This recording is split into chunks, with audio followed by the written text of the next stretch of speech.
बहन आज made in India 4G 5G more promise than any large country in the world. The takeaways from the meeting. Takeaways from the meeting. He really cares about India because he's pushing. तो अब Elon Musk की company Starlink BSNL के साथ मिलकर भारत में data क्रांति लाने वाली है, जिसे देखकर जियो और एयरटेल की सांसें थमती नजर आ रही हैं। जियो ने अपनी तरफ से पूरी कोशिश की थी ताकि इलोन मस्क की कंपनी स्टारलिंक को भारत सरकार से लाइसेंस न मिल सके, लेकिन मुकेश अंबानी की एक नहीं चली और इलोन मस्क की कंपनी स्टारलिंक को बीएसएनएल के साथ मिलकर भारत में सैटेलाइट इंटरनेट ऑपरेट करने के लिए भारत सरकार से लाइसेंस मिल चुका है। आप लोग यहां पर देख सकते हैं, Starlink finally gets GMP CS licence in India from the department of telecommunication. यहां पर भी देख पाएंगे, हिंदी मीडिया ने भी कवर किया है कि इलोन मस्क की स्टारलिंक की भारत में एंट्री। रिपोर्ट में यह दावा किया गया है कि सैटेलाइट इंटरनेट के लिए अब मिल चुकी है परमिशन। ऐसी क्या वजह थी कि इतने लंबे समय यानी लगभग 2.5 से 3 साल तक परमिशन नहीं मिल रही थी? अब ऐसा क्या हुआ है जिसके चलते कि स्टारलिंक कंपनी को परमिशन दे दी गई है? यकीन मानिए दोस्तों, इलोन मस्क की कंपनी स्टारलिंक को भारत सरकार से लाइसेंस दिलाने में रतन टाटा ने अहम योगदान दिया है। जियो और एयरटेल की अकड़ इतनी बढ़ चुकी है कि ये लोग अब भारत की जनता को अपना गुलाम समझने लगे हैं, लेकिन इनकी सर्विस इतनी भी एडवांस नहीं है कि लोगों के पास इनके सिवा कोई ऑप्शन ना हो।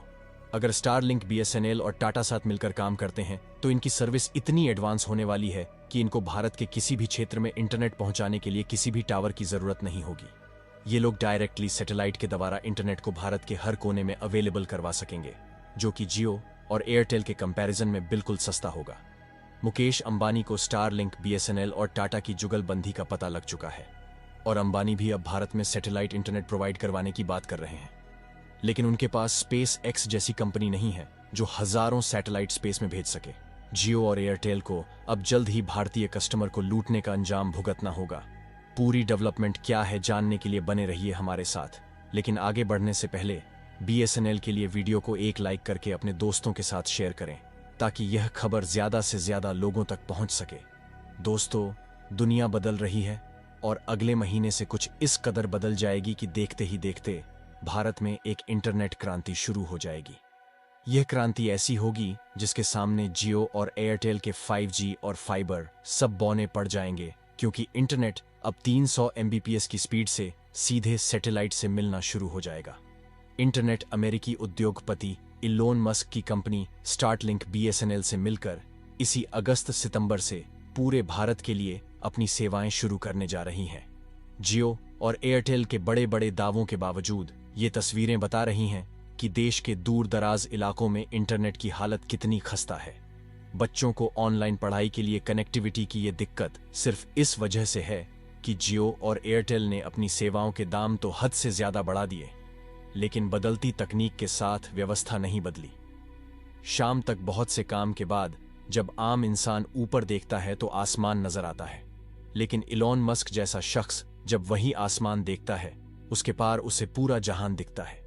इलोन मस्क की कंपनी स्टारलिंक ने दुनिया के इतिहास में पहली बार वो कारनामा कर दिखाया है जिसकी सोच भर रखने की वजह से कई अरबपति कंगाल हो गए। भारत की जनता से डाटा गुलामी करवाने वाले मुकेश अंबानी की भी अब खैर नहीं है, क्योंकि भारत की जनता अब अपना मन बना चुकी है कि वह अब जियो और एयरटेल की मनमानी नहीं चलने देंगे। इसलिए जुलाई महीने में दैनिक भास्कर के अनुसार 2 करोड़ लोगों ने जियो और एयरटेल को छोड़ दिया है। वहीं स्टारलिंक सैटेलाइट के जरिए दुनिया भर में इंटरनेट पहुंचाने वाली पहली निजी कंपनी बन गई है। अब स्टारलिंक और बीएसएनएल के जरिए भारत के दूर दराज इलाकों तक इंटरनेट पहुंचाना बेहद सस्ता और आसान हो जाएगा। जहां कम लोग बसते हैं और उन तक फाइबर का जाल बिछाकर इंटरनेट पहुंचाना अब तक मुमकिन नहीं हो पाया। यह इलोन मस्क की सोच ही है जो इतने बड़े सपने को व्यावसायिक तौर पर सफल बनाने के मुकाम तक पहुंच गई। इलोन मस्क की स्टारलिंक ने यह सर्विस टेस्टिंग के स्तर पर दुनिया के कई इलाकों में पहले ही शुरू कर रखी है।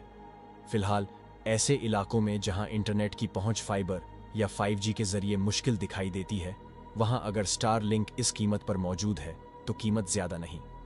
दरअसल इलोन मस्क की यह पहल भारत जैसे देशों के लिए आंखें खोलने वाली है, क्योंकि भारत के ऐसे बहुत सारे इलाके हैं जहां इंटरनेट को परंपरागत तरीकों से पहुंचाना टेढ़ी खीर साबित होता रहा है, चाहे वो सुदूर पहाड़ी इलाके हों या बेहद दूर दूर बसे रेतीले कस्बे। स्टारलिंक जिस तर्ज पर काम करता है, उसी तर्ज पर भारत की अंतरिक्ष एजेंसी इसरो ने भी निजी क्षेत्रों की भागीदारी से स्पेस नाम की एक पहल शुरू की है। भारत सैटेलाइट इंटरनेट की क्षमताएं जानता है और इसमें आगे भी बढ़ रहा है। यह पहला मौका नहीं है जब एलन मस्क स्टारलिंक को भारत में लाने की कोशिश कर रहे हैं। इससे पहले 2021 में यह कोशिश की जा चुकी है। इलोन मस्क ने इस सर्विस के लिए बुकिंग भी शुरू कर दी थी, लेकिन सरकार से मंजूरी नहीं मिलने की वजह से उन्हें बुकिंग को रद्द करना पड़ा था। हालांकि अभी भी मस्क की भारत में एंट्री से भारत में काम कर रही टेलीकॉम कंपनियां नाराज दिखाई दे रही हैं, क्योंकि ये कंपनियां अपनी घटिया सर्विस देकर भी भारत से काफी ज्यादा मुनाफा कमा रही हैं, क्योंकि भारतीय यूजर्स के पास कोई अच्छा ऑप्शन नहीं है। मेक इन इंडिया का सपना दिखाकर जियो जैसी कंपनियां भारतीय कस्टमर्स को अपना गुलाम बना रही हैं। अब स्टारलिंक की एंट्री के साथ ही दुनिया के सबसे अमीर शख्स का मुकाबला एशिया के सबसे धनी व्यक्ति मुकेश अंबानी की कंपनी रिलायंस जियो से होने वाला है। स्टारलिंक इंटरनेट सर्विस देने के लिए लो अर्थ ऑर्बिट सैटेलाइट का इस्तेमाल करती है। इस स्टारलिंक को साल 2019 में शुरू किया गया था। अब यह दुनिया भर में 56 से ज्यादा देशों में सैटेलाइट इंटरनेट एक्सेस कवरेज प्रदान करती है। स्टारलिंक के भारत आने से देश में हाई स्पीड इंटरनेट काफी इजाफा हो सकता है। कंपनी वर्तमान में 300 MBPS की स्पीड का दावा करती है।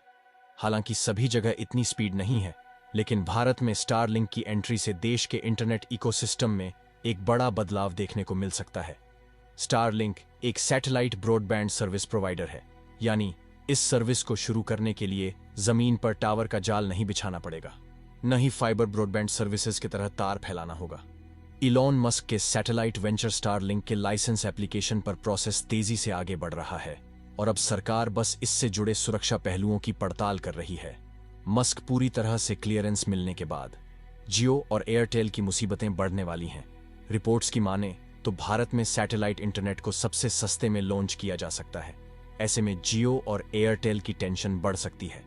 वैसे तो स्टार्टिंग की सैटेलाइट सर्विस काफी सस्ती होती है, लेकिन भारत में इसे और भी सस्ते में लॉन्च करने की पूरी तैयारी है, क्योंकि जियो और एयरटेल पहले से स्टारलिंक के मुकाबले को तैयार हैं। ऐसे में स्टारलिंक के पास सस्ता डेटा देने के अलावा और भी ऑप्शन मौजूद हैं, जैसे इंटरनेट की हाई स्पीड है। अगर स्टारलिंक को हरी झंडी मिल जाती है तो यह एयरटेल और जियो के लिए टेंशन बढ़ा देने वाली बात होगी। वोडाफोन आइडिया के पास काफी कम यूजर बेस बचेगा। अगर ये कंपनियां स्टारलिंक को पछाड़ना चाहती हैं तो या तो उन्हें सर्विस को बेहतर बनाना होगा या फिर उसकी कीमत कम करनी होगी। आज के लिए इतना ही। अगर आप BSNL को सपोर्ट करना चाहते हैं तो वीडियो को लाइक, शेयर और चैनल को सब्सक्राइब जरूर करें। धन्यवाद।